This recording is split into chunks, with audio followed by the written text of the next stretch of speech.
O conhecimento da verdade liberta.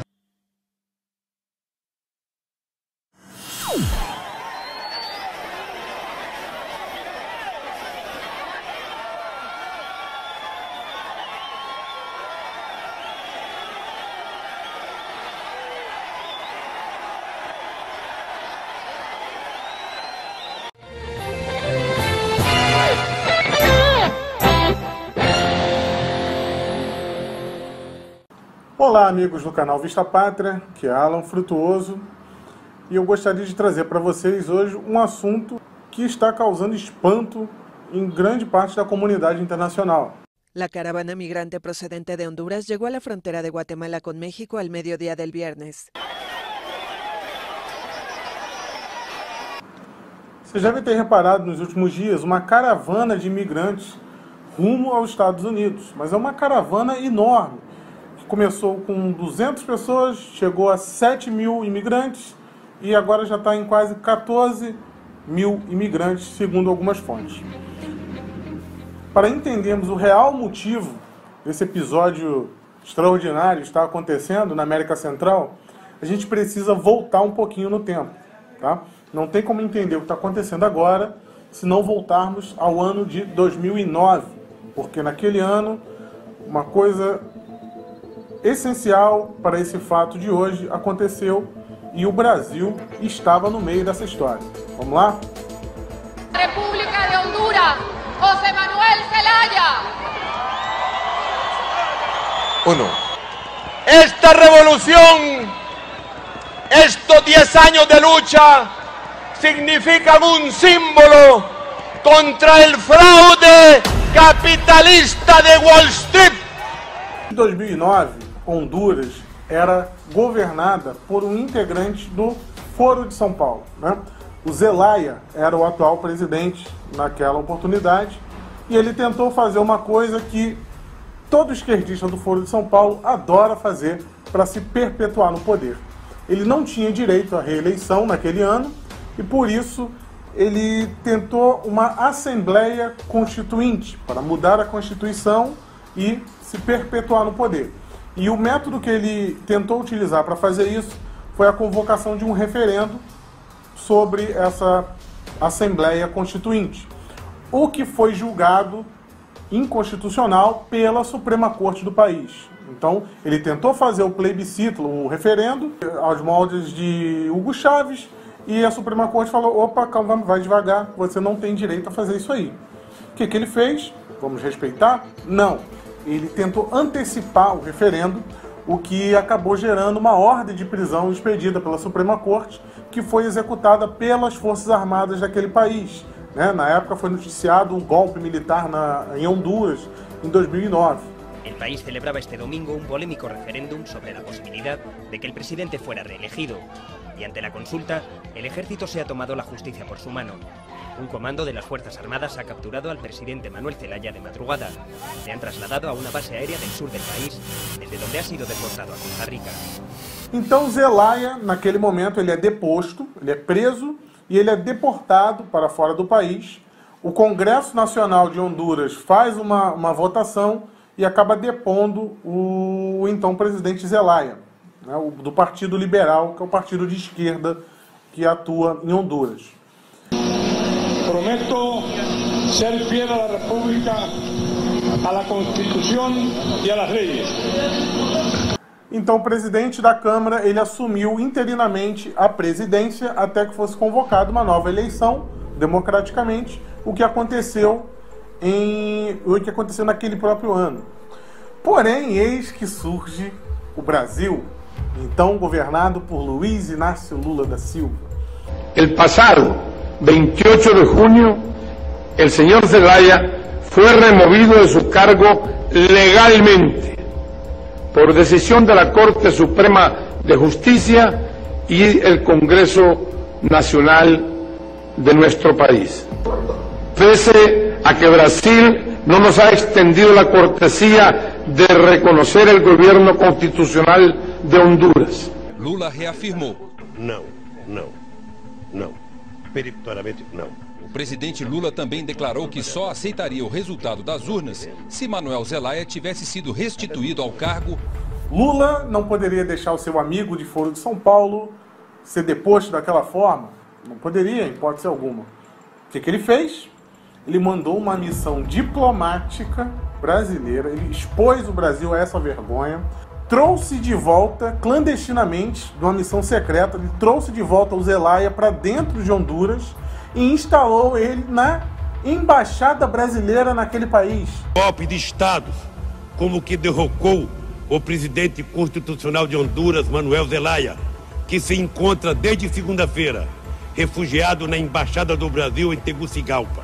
Então ele pegou o cara que foi deposto, né, com ordem da Suprema Corte, com a anuência do Congresso, e colocou o cara de volta na marra. O Lula mandou os diplomatas brasileiros, naquele momento, colocarem Zelaya na marra, dentro da Embaixada Brasileira. O exército de Honduras tem ordens para prender Zelaya, acusado de traição à pátria por tentar modificar a Constituição para se reeleger. O presidente Lula e a colega argentina Cristina Kirchner conversaram por telefone com o presidente deposto de Honduras, Manuel Zelaya, para prestar solidariedade. A partir desse momento, teve as novas eleições democráticas em Honduras. Eu vou chegar até o ponto da caravana, mas a gente precisa entender como Honduras chegou a esse ponto. As novas eleições, então, foram realizadas, né? Apesar do pedido de boicote de Zelaya, o povo foi em massa, compareceu em peso às urnas e elegeu o, então, Pepe Lobo, que era do Partido Nacional, considerado um partido de centro-direita, né? Mais para o centro, ali daquele país. E o então presidente eleito, Pepe Lobo, entrou num acordo com Zelaya e falou: Zelaya, eu vou te dar um indulto para você ir embora daqui, você vai embora, para de encher o saco e fica tudo resolvido. Você não vai preso e você também não enche o saco aqui do país. Tá ok? Tá ok, tudo bonitinho. Ele foi embora do país e o Lobo assumiu o poder. Esse exílio do Zelaya durou aproximadamente 1 ano e um pouquinho. Em 2011 ele volta. E ele volta de onde?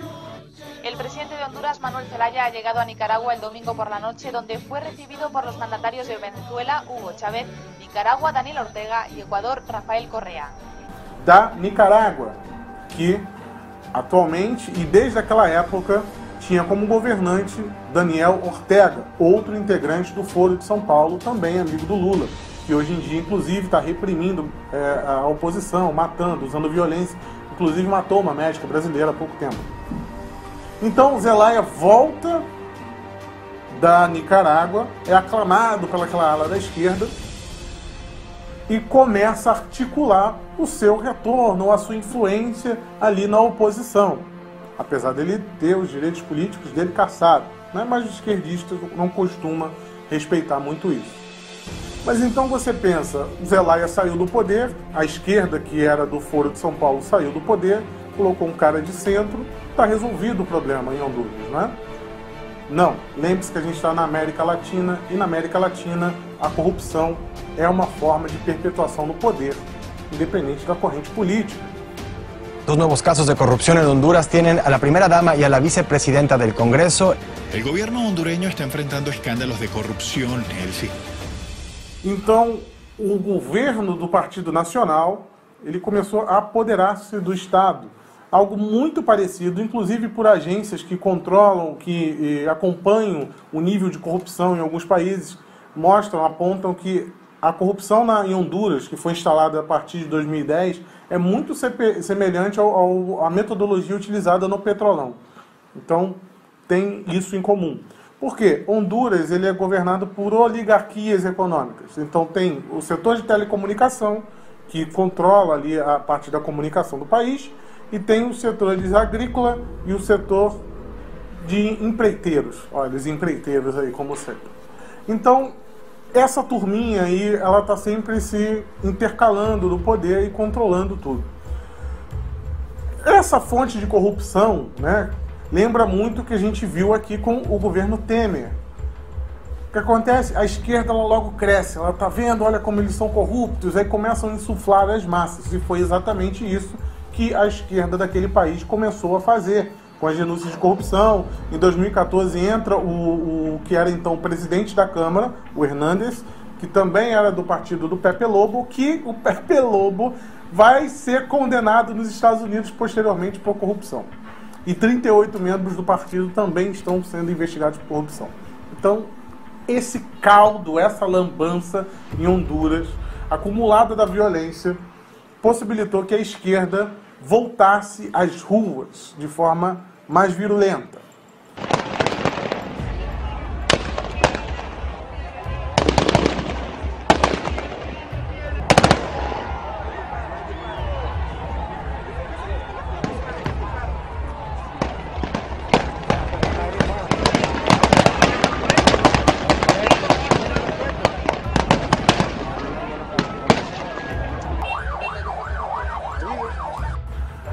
Então, em 2017, né, a gente já avança em 7 anos de governo do Partido Nacional, que é um partido mais centro-direita, envolto em todo esse esquema de corrupção. Então a gente chega ao ano de 2017 com eleições entre a centro-direita e a esquerda do Partido Liberal, Partido Libre. Então Nesralha, que é o Salvador Nesralha, ele vai para o pleito com Hernández e perde. Só que ele perdeu de uma forma meio conturbada. Houve uma interrupção na contagem dos votos, que demorou alguns dias, e depois, quando a contagem reapareceu, o esquerdista estava na frente, e depois, ele, quando volta, ele já está atrás e acaba perdendo a eleição por 1% dos votos, algo em torno de 250 mil votos. Isso aí foi um prato cheio para o pessoal ir para a rua, e quem surge? Ele mesmo, o Zelaya, lá com o seu chapéu de cowboy e o seu bigodão, surge às ruas para insuflar o povo de forma violenta contra essa suposta fraude eleitoral. Óigame, coroneles, e vocês onde estudaram? Nos Estados Unidos? E desde então, esse caos na estabilidade da segurança, na violência das ruas, foi só aumentando. Então, todo esse clima de instabilidade era o que a esquerda queria para tentar voltar ao poder. E como Zelaya, né, que está ativo agora nos atos políticos de esquerda de Honduras, ele é amigo de Nicolás Maduro. O que significa hoje para a Venezuela esta posesión de Nicolás Maduro como nuevo presidente de la República Bolivariana de Venezuela? Este es un acontecimiento histórico para Latinoamérica. Eles são amigos, Zelaya, Nicolás Maduro e o candidato Nesralha, que é do partido do Zelaya. Então, Zelaya e Nesralha são a mesma coisa. Então, desde que Zelaya colocou a turma dele, o MST hondurenho, nas ruas para queimar tudo e tocar o terror, esse estado de caos permanece por 1 ano. E agora surge essa caravana misteriosa.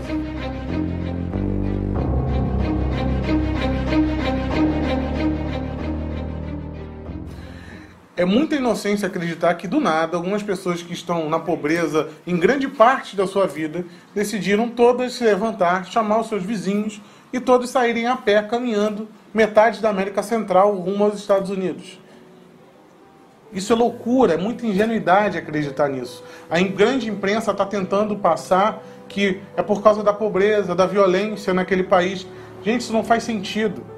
Tá? Honduras, apesar de todas as suas mazelas, ela não é uma Venezuela. Não está faltando comida lá, não está esse caos econômico em Honduras que faça todas essas pessoas saírem em debandada. Aí quando você observa todo esse cenário, todo esse histórico da esquerda hondurenha, né, e toda essa não aceitação de resultados ou de jogar de acordo com a Constituição, você tem esse retrato atual. Aí você observa que outros grupos socialistas da América Latina, como desse site, o Marxist.mx, eles estão lá comemorando essa marcha. Vários grupos socialistas da América Latina estão comemorando essa caravana. Por quê? Porque essa caravana está derrubando as barreiras do capitalismo, como está no próprio site do Marxist.mx. Então, há um interesse sim. Mas você ainda pode ficar na dúvida. Não, essas pessoas estão ali querendo somente uma nova oportunidade de emprego. Porém, essa caravana ela começou com aproximadamente 200 pessoas. Dessas 200 pessoas, coordenadas por membros do Partido Liberal, o partido de Zelaya, começou a caminhar dentre as regiões mais pobres de Honduras e foram aglutinando pessoas para a caravana, usando as mesmas táticas que os traficantes de pessoas que atuam no México utilizam, prometendo mundos e fundos nos Estados Unidos, oportunidades, né? Todo um cenário fantasioso, e essas pessoas que não têm nada a perder vão se juntando, né, a essa marcha. Esses coordenadores de caravana, eles não têm o menor senso de humanidade, tá? Porque a partir de agora as ONGs de direitos humanos, as instituições de direitos humanos estão exigindo que Trump aceite todas essas pessoas. Porém, eles deveriam estar criticando os coordenadores dessas campanhas, que estão levando crianças, pessoas adoentadas, tem gente morrendo, caindo de caminhão, dos caminhões que estão levando, por irresponsabilidade. Como você vai fazer uma coisa dessa? Caminhar quilômetros e quilômetros com crianças, alguns idosos. E como se não bastasse apenas, né, essas pessoas que estão sendo usadas como massa de manobra pela esquerda hondurenha, também se juntou ao grupo, logo após que eles romperam a fronteira com o México, tá? Após o rompimento da fronteira, grupos de pessoas, na verdade pessoas que foram deportadas dos Estados Unidos por cometerem crimes, estão se juntando à caravana. Pelo menos 1.000 pessoas já se juntaram a essa caravana. Então o cara ele comete um crime, o governo americano vê que ele cometeu um crime e deporta o cara. E agora esse povo todo está se juntando a isso. A maioria, para não dizer todas, a maioria dessas pessoas que estão integrando essa caravana não possuem sequer passaporte, nenhuma documentação. Eles alegam que estão indo em busca de oportunidade de trabalho. Se eles estão indo em busca de oportunidade de trabalho, logo pela lei americana, eles não podem ser considerados refugiados. Porque a lei americana é clara, né? Se você vai em busca de trabalho, você tem que passar pelo processo seletivo de imigração para trabalho. Honduras não está em guerra. Honduras não está passando por calamidade pública. Então, esse papo de refugiados não cola, não faz sentido. Por que eles seriam refugiados? 80% dos imigrantes que estão nessa caravana são homens com menos de 35 anos. Repare que esse padrão, nessas imigrações em massa, se repetem, tanto de imigrantes sírios, quanto daquelas invasões à Europa. Todas elas são de homens com menos de 35 anos. E vejam como essa questão da documentação é grave. No México já foram detectados e presos várias pessoas vindo de Bangladesh, que possuem um alto teor de terrorismo islâmico, e estão se infiltrando junto dessa massa de manobra que está caminhando para os Estados Unidos. Então já foram pegos gente que foi deportada dos Estados Unidos e gente vindo de Bangladesh. E não é de hoje que a esquerda utiliza as mazelas das pessoas e aproveitam da pobreza das pessoas. Nós vemos isso muito claro aqui no Brasil com o MST. Vão lá, doutrinam as pessoas e ficam usando como massa de manobra. Aquele próprio pessoal do MTST que invade prédios por aí, as pessoas não conseguem nem dizer por que estão ali. Isso é modus operandi da esquerda. E se ainda restar alguma dúvida de que há dedo dos esquerdistas de Honduras nessa movimentação, veja esse vídeo onde aparecem diretores e integrantes do Partido Libre, que é o Partido Liberal, o partido de esquerda, o partido de Inés Ralha. Inclusive, essa mulher aparece na foto com ele e está dentro de um dos ônibus da caravana. Um diretor do partido também é visto dentro do ônibus da caravana, sem contar os inúmeros caminhões que estão sendo financiados para carregar essas pessoas. Então há toda uma orquestração por trás disso, tá? Que é confirmada pelo secretário de Estado americano, Mike Pompeo, que afirma que Zelaya e Maduro estão por trás disso. Ele fala com todas as letras, tá?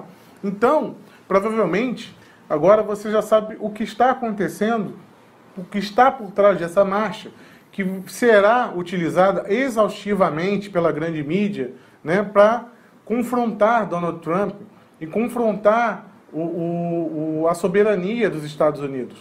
Porque é isso que, no fundo, todos eles querem. É só observar como a imprensa lida com essa imigração em massa para a Europa. E agora querem fazer o mesmo com os Estados Unidos, sem levar em conta os reais motivos. Quando você liga na Globo News e vê o cara falando que aquele mundo de gente está caminhando simplesmente porque não tem oportunidade, cara, isso não faz sentido. Tá? É muita ingenuidade acreditar nisso. Há dinheiro do Foro de São Paulo, há dedo do Foro de São Paulo por trás disso. É só você ver que os integrantes naturais do Foro de São Paulo estão participando ativamente dessa movimentação. E agora o México ele terá um presidente que tomará posse no dia 1º de dezembro, que é de extrema esquerda. A América Latina ela é um verdadeiro parque de diversões e sempre foi para a esquerda. Então, por exemplo, quando a Forbes, a revista Forbes, ela destaca de que essas pessoas estão simplesmente fugindo de uma eventual instabilidade social, a revista Forbes, ao mesmo tempo, não explica quem está pagando os caminhões. Isso não fica claro. E se constrói toda aquela narrativa de os coitadinhos estão migrando, vamos abrir as fronteiras e vamos derrubar os muros e o mundo todo é feliz. Quando a gente sabe que, na verdade, não é assim. Tá? Pessoal, esse vídeo foi gravado no dia 23 de outubro. Então, provavelmente, mais coisas acontecerão nos próximos dias, já que a marcha, nesse momento, ela está no México e está indo a todo vapor para a fronteira dos Estados Unidos. E nós ouviremos falar disso bastante no noticiário nos próximos dias. Porém, com certeza, a narrativa apresentada será outra. Pessoal, aqui foi Alan Frutuoso para o canal Vista Pátria. Deixe o seu gostei no vídeo para poder ajudar esse canal. Se inscreva se ainda não é inscrito e ative o sininho para receber as notificações dos próximos vídeos. Tá bom? Pessoal, siga nossa fanpage também e nos siga no Twitter. Até a próxima. Tchau, tchau.